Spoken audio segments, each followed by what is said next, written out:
नंदन तथा भुलिया में विराजित परम पूज्य गुरुदेव एवं मालेगांव में विराजित परम पूज्य गुरु मैया के चरण में भावपूर्वक वंदन तथा यहाँ उपस्थित आप सभी को मेरा सादर जय जिनेन्द्र।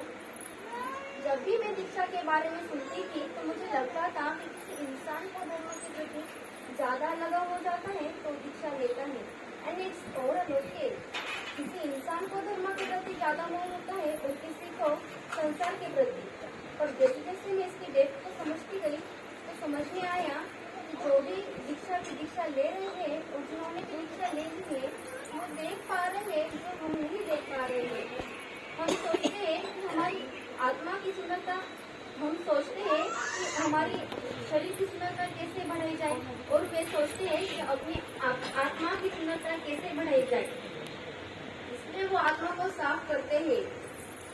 अगर बहुत कुछ कमाने के बाद भी स्ट्रेस कम करने के लिए अलग अलग प्रोसेस करते हैं और फिर भी सुकून और शांति नहीं है तो फिर दीक्षा तो सबसे बड़ा अचीवमेंट है जो अपनी लाइफ में सिर्फ परमात्मा का नाम सुकून और शांति दे सकते हैं। इंसान संसार की उलझनों में इतना उलझ जाता है कि हर कोई इंसान दीक्षा नहीं ले पाता। हम देखते हैं कि दीक्षार्थी के विदाई समारोह में राग के कारण सगे संबंधी की आंखों में तो आंसू होते हैं पर दीक्षार्थी की आंखों में तो चमक होती है। उनका विजन और सोच हमसे कई गुना ज्यादा आगे है। हमारे भौतिक सुखों वाले संसार में हमारे साधु परिश्रम होते हुए परम सुख पाते हैं। अगर सुख भोग में होता तो संसार के सभी लोग सुखी होते और इंसान के पास तो कितनी सारी मनोदौलत होने के बावजूद सुख की खोज करते हैं।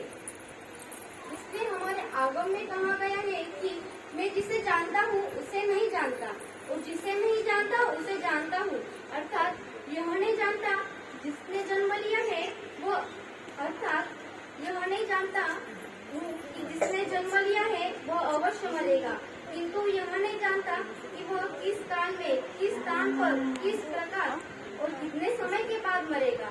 इन सभी बातों को हमारे दीक्षार्थियों ने समझ लिया है।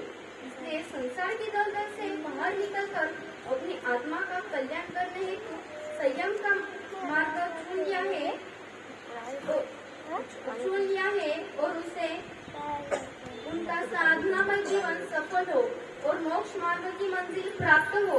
इसी शुभकामनाएं के साथ अपने शब्दों को विराम देती हूँ। इसी कार्यक्रम के माध्यम से अपने विचार रखने का मौका मिला, इसलिए मैं आपकी आभारी हूँ।